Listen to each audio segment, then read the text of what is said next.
Hi friends, வணக்கம். Welcome back to my channel. இன்னைக்கு என்னோட பிறந்த நாள். ஸோ இன்னைக்கு பார்த்தீங்கன்னா வீடியோவில் கிச்சன் டிப்ஸோட சேர்த்து பர்த்டேக்கு 2 நாளுக்கு முன்னாடி நாங்கள் வந்து வெளியே போயிருந்தோம். ஸோ அந்த ட்ரிப்பு வீடியோவும் ஒரு சில கிளிப்பிங்ஸ் ஆட் பண்ணியிருக்கேன். அதோடு பார்த்தீங்கன்னா ரொம்ப வருஷமாக நான் ஆசைப்பட்டு கேட்ட ஒரு பொருளும் சர்ப்ரைஸாக கூடவே பார்த்தீங்கன்னா இன்னொரு கிஃப்ட்டுமே எனக்கு வந்து கிடச்சிது. ஸோ ரொம்ப ஹாப்பியான மொமெண்ட்டாக இருந்தது. ஸோ அதனால் உங்ககிட்ட ஷேர் பண்ணிக்கலான்னு சொல்லிட்டு இந்த வீடியோவில் ஷேர் பண்ணியிருக்கேன். வீடியோ வந்து ஸ்கிப் பண்ணாமல் பாருங்கள். இப்போ நம்ம ஃபஸ்ட்டு டிப் என்ன அப்படின்னு பார்க்கலாம். இந்த மாதிரி ஒரு 1/4 கிலோ அளவுக்கு நான் வந்து ராகி மாவு எடுத்து வச்சுருக்கேன். இது கூடவே வந்து கொஞ்சமாக உப்பு சேர்த்துக்கலாம். சேர்த்துட்டு இந்த மாதிரி நல்லா மிக்ஸ் பண்ணி விட்டுருங்க. கூடவே வந்து கொஞ்சமாக பச்சை தண்ணி சேர்த்து நம்ம வந்து சப்பாத்திக்கு பிசைவோம்ல அந்த மாதிரி வந்து பிசைஞ்சு எடுத்துக்கோங்க. இப்போ இதை வந்து குட்டி குட்டியாக வந்து உருண்டையாக பிடிச்சிக்கோங்க. பிடிச்சிட்டு வந்து தோசைக்கல் சூடானதுக்கு பிறகு அடுப்பில் வச்சு குட்டி அடை மாதிரி நம்ம இதை வந்து தட்டி எடுத்துக்கலாம். இந்த மாதிரி அடை வந்து தட்டிட்டு கொஞ்சமாக ஆயில் இல்லைனா நெய் வந்து நீங்கள் சேர்த்துக்கலாம். சேர்த்துட்டு கொஞ்சம் நேரம் அது வேகிற வரைக்கும் நல்லா அந்த மாதிரி திருப்பி போட்டுக்கோங்க. ராகி வந்து பார்த்திங்கன்னா அடை மாதிரி நம்ம போடும்போது இந்த மாதிரி உடஞ்சிடும். ஸோ பரவாயில்ல, உடஞ்சாலும் அந்த மாதிரி நல்லா வேக வச்சு அது எல்லாத்தையும் எடுத்து ஆற வச்சுக்கோங்க. கூடவே வந்து ஒரு 200 கிராம் அளவுக்கு வேர்க்கடலை வந்து எடுத்திருக்கேன். அதையும் நல்லா வறுத்து ஆற வச்சுருக்கேன். இப்போ பார்த்திங்கன்னா இந்த ராகி அடை எல்லாமே வந்து நல்லா ஆறிட்டு இந்த மாதிரி சின்னதாக உடச்சி விட்டுட்டு ஒரு மிக்ஸி ஜாரில் மாற்றி இந்த மாதிரி கொரப்பாக அரைச்சி எடுத்துகிட்டு வந்துடுங்க. இப்போ இதை வந்து ஒரு பவுலில் மாற்றிக்கலாம். இப்போ நம்ம எடுத்து வச்சுருக்கிற வேர்க்கடலையை வந்து ஒரு மிக்ஸி ஜாரில் மாற்றிக்கோங்க. இப்போ கூட வந்து வெல்லமும் கருப்பட்டியும் நான் வந்து எடுத்திருக்கேன். உங்களோட இனிப்புக்கு தகுந்த மாதிரி நீங்கள் வந்து எடுத்துக்கோங்க. இது ரெண்டுத்தையும் சேர்த்து வேர்க்கடலை பொடிச்சதுக்கு அப்புறமா இது ரெண்டுத்தையும் சேர்த்து நம்ம வந்து அரைச்சி எடுத்துக்கலாம். ஒரு 2 தடவை பல்ஸ் பண்ணிங்க அப்படின்னா உங்களுக்கு கரெக்டாக வந்து அது அரைப்பட்டு வந்துடும். இப்போ பாருங்கள், நல்லா அந்த மாதிரி உதிரியாக வந்திருக்கு. இப்போ நம்ம எடுத்து வச்சோம்ல ராகி மாவு, அந்த மாவுக்குள்ளே இதை வந்து ஆட் பண்ணிக்கலாம். இது வந்து ரொம்ப ஹெல்த்தியான ரொம்பவே வந்து டேஸ்டியான ஒரு ரெசிபி. குழந்தைங்களுக்கு வந்து ஈவினிங்கில் இந்த மாதிரி வந்து செஞ்சு கொடுங்க. ரெகுலராகவே ஸ்நாக்ஸ் அப்படி கேட்டாங்க அப்படின்னா இந்த மாதிரி வந்து ஹெல்த்தியாக பண்ணி கொடுங்க. நல்லா நீங்கள் வந்து கை விட்டு பிசையும் போது நம்ம சக்கரெல்லாம் சேர்த்தோம்ல நல்லா அது மெல்ட் ஆகிட்டு வரும். இப்போ உங்களுக்கு தேவையான சைஸில் இந்த மாதிரி லட்டு மாதிரி பிடிச்சிட வேண்டியது தான். இது வந்து 1 வாரம் வரைக்குமே வச்சு சாப்பிட்லாம். ஃப்ரிட்ஜில் வச்சிங்க அப்படின்னா இன்னுமே சூப்பராக உங்களுக்கு ரொம்ப நாளுக்கு வரும், கெட்டும் போகாது சீக்கிரத்தில். ரொம்ப சத்தாக அதே மாதிரி ரொம்ப டேஸ்டியாக இருக்கக்கூடிய இந்த ராகி சிமிலி ரெசிபியை நீங்களும் வந்து வீட்டில் ட்ரை பண்ணிவிட்டு கண்டிப்பாக எப்படி இருக்குது அப்படின்னு சொல்லுங்கள். இப்போ நம்ம அடுத்த டிப் என்ன அப்படின்னு பார்க்கலாம். நம்ம வீட்டில் பெரியவங்க இருந்தாங்க அப்படின்னா கண்டிப்பாக கண்ணாடி போடுறவங்க இருப்பாங்க. அந்த மாதிரி கண்ணாடி போடும்போது இந்த மாதிரி பாக்ஸ் வந்து நிறைய வந்து தூக்கி போட்டுருவோம். இந்த மாதிரி பாக்ஸ் வந்து யூஸ் பண்ணிவிட்டு நம்ம வீட்டில் இருக்கிற பொருட்கள் ஏதாவது நம்ம வந்து போட்டு வைக்கலாம். ஒரு ஃபங்க்ஷன் போகிறோம் அப்படின்னும் போது ஏதாவது நமக்கு தேவைப்படுற குட்டி ஜுவல்லரி வந்து இதில் வந்து போட்டு கூட நம்ம எடுத்துகிட்டு போகலாம். நான் வந்து இதில் என்ன போட்டு வைக்கிறேன் அப்படின்னா வீட்டில் இருக்கிற வெள்ளி கொலுசு, வெள்ளி செயின், பிரேஸ்லெட்டு அந்த மாதிரி தான் நான் வந்து போட்டு வச்சுருக்கிறேன். ஸோ அவசரத்துக்கு நம்ம எடுத்து யூஸ் பண்ணிவிட்டு வைக்கும்போது ரொம்ப சேஃபாகவும் இருக்கும். கண்டிப்பாக இதையும் வந்து ட்ரை பண்ணி பாருங்கள். இப்போ நம்ம அடுத்த டிப் என்ன அப்படின்னு பார்க்கலாம். இந்த மாதிரி கொண்டக்கடலை குருமா வந்து தண்ணியாக இருக்குது அப்படிங்கிற டைமில் கடலை மாவு வந்து கரைச்சி சேர்ப்பாங்க. அப்படி இல்லாமல் நம்ம வந்து அந்த கொண்டக்கடலையிலேயே வந்து கொஞ்சமாக எடுத்து அதை வந்து நல்லா நைஸாக அரைச்சிட்டு ஒரு பேஸ்ட் மாதிரி அதை வந்து நம்ம அந்த குருமாவில் சேர்க்கும்போது டேஸ்ட்டும் வந்து அதிகமாக கிடைக்கும். அதே சமயத்தில் நல்ல திக்காகவும் கிடைக்கும். இதுக்காக நம்ம வந்து கடலை மாவு வந்து கரைச்சி யூஸ் பண்ணணும் அப்படின்னு அவசியம் கிடையாது. பூரி கிழங்கு பண்ணும்போது கூட இந்த மாதிரி நீங்கள் உருளைக்கிழங்கை கூட மசிச்சுட்டு சேர்த்துக்கலாம். கடலை மாவு சேர்க்கறதுக்கு பதிலாக ரொம்ப டேஸ்ட்டாகவும் நல்ல திக்காகவும் உங்களுக்கு கிடைக்கும். இப்போ பாருங்கள், நான் வந்து கொண்டக்கடலையை வந்து நல்லா அரைச்சிட்டு சேர்த்துருக்கேன். இப்போ பாருங்கள் இந்த கிரேவி வந்து எவ்வளோ திக்காக வந்திருக்கு அப்படின்னு. ஸோ டேஸ்ட்டும் வந்து ரொம்ப சூப்பராக இருக்கும். கண்டிப்பாக ட்ரை பண்ணி பாருங்கள். இது வந்து பார்த்திங்கன்னா நீங்கள் கொண்டக்கடலைக்கு மட்டும் இல்லை, நீங்கள் வந்து பட்டாணி குருமாலாம் பண்ணுறீங்கல்ல அந்த டைமில் கூட நீங்கள் வந்து தாராளமாக இந்த டிப்பை வந்து ட்ரை பண்ணிக்கலாம். பட்டாணி கூட கொஞ்சமாக மசிச்சுட்டு நம்ம வந்து சேர்த்துக்கிட்டோம் அப்படின்னா கடலை மாவு வந்து சேர்க்க வேண்டிய அவசியமே கிடையாது. ஸோ கண்டிப்பாக செஞ்சு பார்த்தீங்க அப்படின்னா கமெண்ட்டில் சொல்லுங்கள். இப்போ வந்து பார்த்திங்கன்னா நான் முன்னாடியே சொல்லியிருந்தேன்ல நாங்கள் வந்து வெளியே போயிருந்தோன்னு அந்த கிளிப்பிங்ஸ் தான் ஆட் பண்ணியிருக்கேன். ஸோ இப்போ வந்து பார்த்திங்கன்னா வந்தவாசி போகிற ரோட்டில் வந்து ஒரு பாபா கோயில் இருக்குது. அந்த கோயில் தான் நான் வந்து வீடியோ எடுத்திருந்தேன். ஸோ ரொம்ப அழகாக இருக்கும் அந்த கோயில். இன்னொரு தடவை நான் உங்களுக்கு வந்து இதை க்ளோஸ்அப்பில் நான் உங்களுக்கு வீடியோ எடுத்து போடுறேன். இப்போ நாங்கள் எங்கே போயிட்டுருக்கோம் அப்படின்னு பார்த்திங்கன்னா அச்சர பக்கத்தில் எங்கள் சின்ன மாமியார் இருக்காங்க. அங்கே போயிட்டு அங்கேருந்து மரக்காணம் பீச் போகலான்னு சொல்லிட்டு பிளான் பண்ணியிருந்தோம். இப்போ எங்கே வந்திருக்கோம் அப்படின்னு பார்த்திங்கன்னா வந்தவாசி வந்திருக்கோம். வந்தவாசியில் வந்து பார்த்திங்கன்னா சக்கரவர்த்தி அப்படின்னு சொல்லிட்டு ஒரு கடை இருக்குது. அங்கே வந்து என்னோடய பையனுக்கு ரம்ஜானுக்காக ட்ரெஸ் எடுக்கிறதுக்காக வந்திருந்தோம். ஸோ அவங்க அத்தை வந்து எப்போவுமே ரம்ஜானுக்கு ஆசிஃப்க்கு ட்ரெஸ் எடுத்து கொடுப்பாங்க. ஸோ அங்கே தான் வந்திருந்தோம். ஸோ பார்த்திங்கன்னா அப்படியே நானும் வந்து புர்கா வாங்கணும் அப்படின்னு ரொம்ப நாளாக நினச்சிட்டு இருந்தேன். ஸோ இங்கே வந்து கலெக்ஷன் நல்லா இருக்குது அப்படின்னு சொல்லியிருந்தாங்க. ஸோ பார்க்கலாமே அப்படின்னு சொல்லிட்டு இந்த செக்ஷனில் தான் வந்து பார்க்க ஆரம்பித்தோம். என்னோடய நாத்தனாரும் அவங்க பொண்ணும் வந்து அவங்களுக்காக ட்ரெஸ் வந்து பார்த்துட்ருக்காங்க, என் நாத்தனார் பொண்ணுக்காக. நிறைய புர்கா கலெக்ஷன்ஸ் வந்து இங்கே போட்டிருந்தாங்க. ஸோ நான் வந்து ட்ரை பண்ணி பார்த்தேன். நிறைய வந்து ஃபிட்டிங் ரொம்ப டைட்டாகவே இருந்தது. ஸோ நான் எதுவுமே எடுக்கல. ஸோ கண்டிப்பாக ட்ரை பண்ணி பார்த்ததோட சரி. இந்த புர்காலாம் பார்த்தீங்கன்னா 2500 ரேஞ்சில் இருந்தது. இதெல்லாம் வந்து வேலூரில் இன்னுமே விலை கம்மியாக கிடைக்கும். ஸோ வேலூர் போகும்போது அங்கே எடுத்துக்கலாம் அப்படின்னு சொல்லிட்டு நான் வந்து எதுவுமே எடுத்துக்கல. ஸோ ஷால் மட்டும் நாங்கள் வந்து எடுத்தோம், ஹிஜாப்பு. அதுவும் வந்து நல்லா இருந்தது, குவாலிட்டியும் நல்லா இருந்தது, ப்ரைஸும் வந்து கம்ஃபர்டபுளாக தான் இருந்தது. ஸோ அது வந்து வாங்கினோம்.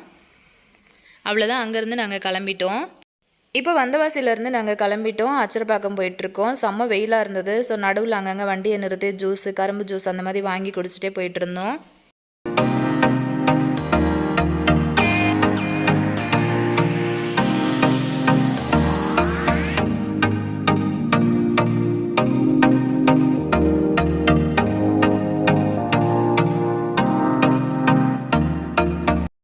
ஸோ ஃபைனலாக பார்த்தீங்கன்னா அச்சரப்பாக்கம் வந்து ரீச் பண்ணிட்டோம். இது வந்து எங்கள் சின்ன மாமியார் வீடு.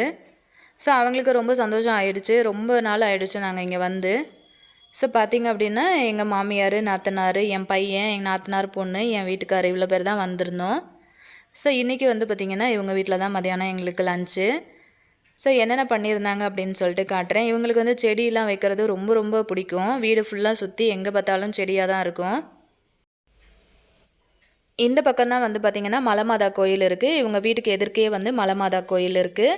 ஸோ குட் ஃப்ரைடே அப்படிங்கிறதுனால ரொம்பவே கூட்டம் ஜாஸ்தி இருந்தது. இன்றைக்கி இவங்க என்ன பண்ணியிருந்தாங்கன்னா சிக்கன் பிரியாணி பண்ணியிருந்தாங்க.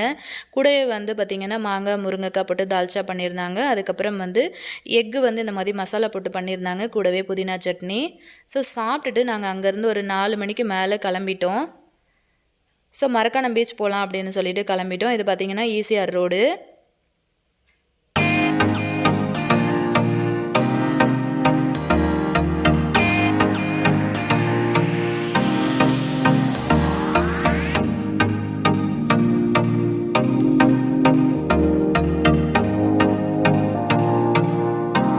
இந்த இடத்துல பார்த்திங்க அப்படின்னா ரொம்பவே வியூ ரொம்ப அழகாக இருக்கும். பார்க்குறதுக்கு செம்ம அட்டகாசமாக இருக்கும். இந்த இடத்துல வந்து உப்பு பதப்படுத்துகிறாங்க. ஸோ நான் வரும்போது உங்களுக்கு வந்து காட்டுறேன் கிட்ட போயிட்டு. அவ்வளோதான், ரொம்ப பக்கமாக வந்துட்டோம். பார்க்கும்போது உங்களுக்கு தெரியும், பீச் வந்து தெரியுது. ஃபேமிலியோட வந்து நம்ம டைம் ஸ்பெண்ட் பண்ணணும் அப்படின்னு நினைக்கும்போது ரொம்ப சூப்பரான ஒரு இடமா இருக்கும். ரொம்ப அமைதியாக இருக்கும் இந்த இடம். ரொம்ப கூட்டம்லாம் இருக்காது. ரொம்பவே வந்து நமக்கு கம்ஃபர்டபுளாக இருக்கும். குளிக்கிறதுக்கும் சரி, விளையாடுறதுக்கு எல்லாமே பசங்களை வந்து ஃபேமிலியோட நம்ம வந்து என்ஜாய் பண்ணுறதுக்கு ரொம்ப சூப்பரான ஒரு இடமா இருக்கும். மதியானம் ரொம்ப வெயில் அப்படிங்கிறதுனால ஈவினிங் ஒரு 4 மணிக்கு மேலே கொஞ்சம் கொஞ்சமாக கூட்டம் வர ஆரம்பிச்சிது. இன்றைக்கி வந்து குட் ஃப்ரைடே, அதாவது நாங்கள் போன அன்றைக்கி வந்து குட் ஃப்ரைடே. பக்கத்தில் வந்து மலைமாதா கோயிலில் ரொம்ப விசேஷமாக இருக்கும். ஸோ அங்கே வந்து கூட்டம் நிறைய பேர் வந்து வர ஆரம்பித்தாங்க. ஸோ நாங்கள் அப்படியே ஃபோட்டோ எடுத்துகிட்டு அப்படியே கடற்கரையில் அப்படியே நடந்துட்டு ஜாலியாக என்ஜாய் பண்ணிகிட்டு இருந்தோம். ரொம்ப ரொம்ப சூப்பராக இருந்தது.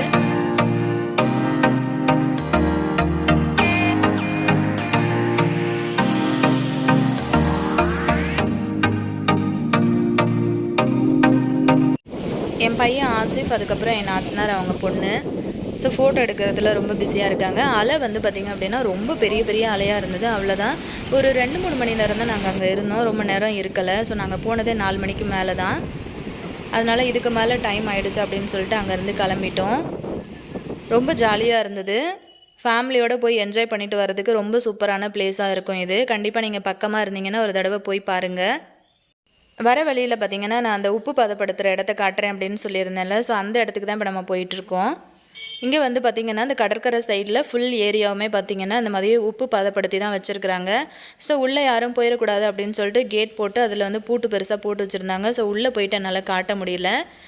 ஸோ வெளியே இருந்தே நான் வந்து உங்களுக்கு வியூ பண்ணி காட்டுறேன் பாருங்கள். அப்படியே உப்பு வாசம் அப்படியே தூக்குது இந்த பக்கம் வந்தாலே. கண்ணு கெட்டுற தூரம் வரைக்குமே பார்த்திங்க அப்படின்னா அங்கங்கே மேடு மேடாக உப்பு தான் ஃபுல்லாகவே வந்து குமிச்சு வச்சுருக்குறாங்க. பார்க்கும்போதே உங்களுக்கு தெரியும், ரொம்ப தூரத்துக்கு வந்து அந்த பாத்தி மாதிரி கட்டி ஃபுல்லாகவே வந்து உப்பு தான் சேமித்து வச்சுருக்காங்க. ஸோ அப்படியே பார்த்துட்டு அங்கேருந்து கிளம்பிட்டோம். இது வந்து பார்த்திங்கன்னா மரக்காணம் பாலம்.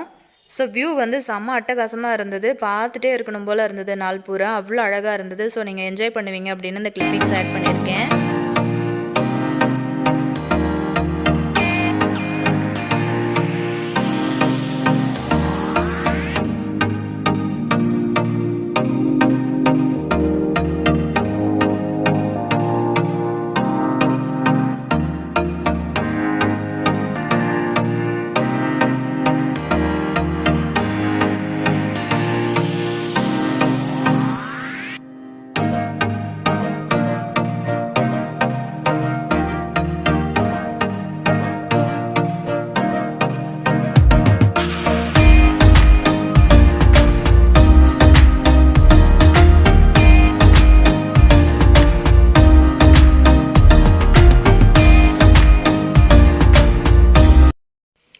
ஸோ அங்கேருந்து பார்த்திங்கன்னா பக்கத்துலேயே வந்து அந்த கடலில் பிடிச்சிட்டு ஃப்ரெஷ்ஷாக கொண்டு வர மீன் எல்லாமே வந்து இங்கே வச்சு தான் சேல் பண்ணுறாங்க. ரொம்ப ரொம்ப ஃப்ரெஷ்ஷாக கிடைக்குதுங்க. அதுலேயும் பார்த்திங்கன்னா ரொம்பவே விலை கம்மியாக கிடைக்குது. நம்ம வந்து நார்மலாக மீன் மார்க்கெட்டில் வந்து மீன் வாங்குகிறோம் அப்படின்னும்போது அங்கே வாங்குகிற மீனை விட இங்கே வந்து ஒரு 200ரூவாலேருந்து 300 வரைக்கும் 1 கிலோவுக்கு நமக்கு கம்மியாக கிடைக்குது. ஸோ கருவாட்டிலேருந்து மீன்லேருந்து எல்லாமே ரொம்ப ஃப்ரெஷ்ஷாக வச்சுருந்தாங்க. ஸோ மத்தி மீன், அதுக்கப்புறம் பார்த்திங்கன்னா வஞ்சரம் சூரை, அதுக்கப்புறம் வந்து கிளிச்சை, காணாங்கத்தை, இந்த மாதிரி நிறைய வந்து வெரைட்டி ஆஃப் மீன், அதுக்கப்புறம் வந்து கருவாடு எல்லாமே வச்சுருந்தாங்க. இவங்களே வந்து க்ளீன் பண்ணியும் கொடுக்குறாங்க. நான் வந்து பார்த்திங்க அப்படின்னா கருவாடு வந்து வாங்கினேன். ஒரு 2 கூர் வந்து 50 ரூபா அப்படின்னு சொன்னாங்க இந்த அக்கா. நான் பேக்ரவுண்டு மியூசிக்கோட தான் கொடுக்கணும் அப்படின்னு நினச்சேன். ரொம்ப நல்லா பேசினாங்க. நான் வந்து கிழிச்சு அதுக்கப்புறம் வந்து வஞ்சரம் சூரை அப்படின்னு சொல்லிட்டு அந்த மீன், அதுக்கப்புறம் வந்து கருவாடும் வாங்கியிருந்தேன். அதுக்கப்புறம் வந்து பார்த்திங்கன்னா பக்கத்தில் ஒரு கோயில் இருந்தது. அங்கே வந்து பாட்டு சத்தம் ரொம்ப ஜாஸ்தி கேட்டுகிட்டே இருந்தது. ஸோ அதனால எனக்கு இவங்க பேசினதெல்லாம் எனக்கு போட முடியல. அதுக்கப்புறம் இவங்க வந்து மீன் கட் பண்ணி கொடுக்கறதுக்கு 20 ரூபா வாங்குறாங்க. ஸோ நம்ம மீனை வாங்கி அங்கேயே க்ளீன் பண்ணிவிட்டு வந்துடலாம். நம்ம அங்கேருந்து கிளம்பிட்டோம். பார்த்திங்கன்னா பக்கத்தில் இருந்து இது வந்து ஆதிபராசக்தி கோயில். இங்கேருந்து அந்த லாங் வரைக்கும் இருக்குது.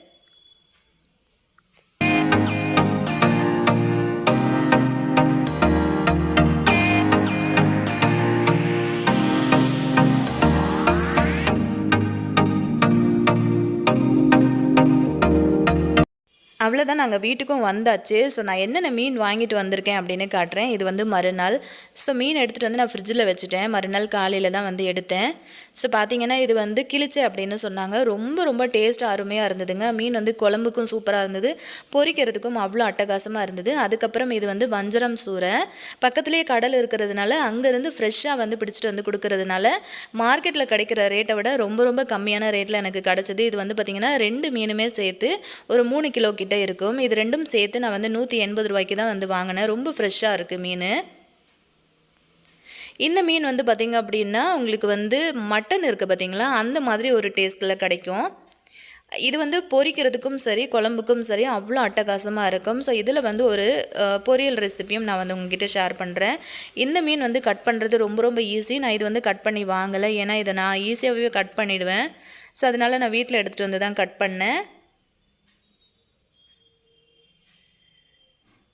மீன் வந்து உங்களுக்கு தெரியும், பார்க்கும்போதே நல்லா ஃப்ரெஷ்ஷாக இருக்குது. அந்த ரெட்டிஷாக இருந்தது அப்படின்னா நல்லா ஃப்ரெஷ்ஷாக இருக்குது அப்படின்னு அர்த்தம். ஸோ பாருங்கள், இந்த மாதிரி நம்ம வந்து பொரிக்கிறதுக்கு நான் வந்து பீஸ் போட்டுட்டேன். எந்த சைஸில் தேவைப்படுதோ அந்த சைஸில் நம்ம வந்து கட் பண்ணிக்கலாம்.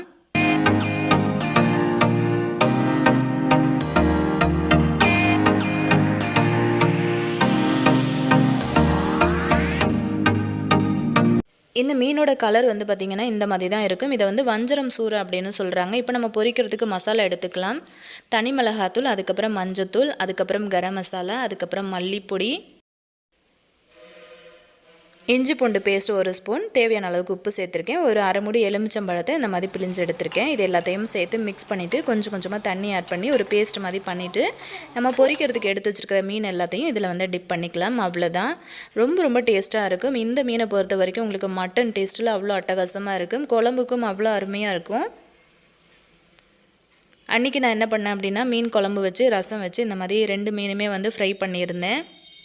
ரொம்ப அருமையாக இருந்தது டேஸ்ட்டு. உங்கள் சைடில் இந்த மாதிரி மீன் கிடைக்குதா, இல்லை இந்த மீனுக்கு வந்து நீங்கள் என்ன பேர் சொல்லுவீங்க அப்படின்னு கண்டிப்பாக கமெண்ட்டில் சொல்லுங்கள்.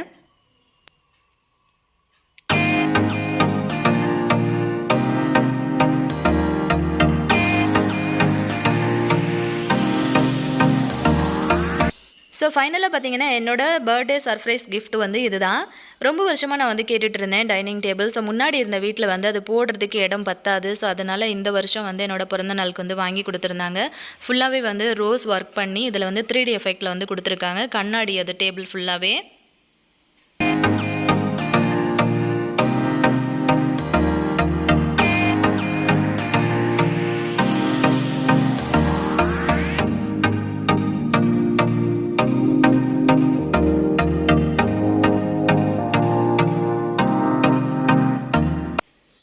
ஸோ இந்த கிஃப்ட்டோட சேர்த்து பார்த்திங்கன்னா அடிஷ்னலாக இந்த கிஃப்ட்டும் வாங்கி கொடுத்துருந்தாங்க. ரொம்ப ரொம்ப அழகாக இருந்தது இந்த சோஃபா பார்க்குறதுக்கு.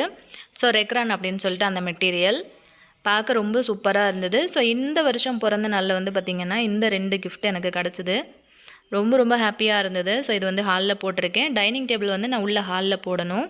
ஸோ நல்ல வியூ கிடைக்கணும் அப்படிங்கிறதுக்காக நான் இங்கே போட்டு உங்களுக்கு காமிச்சிருக்கேன்.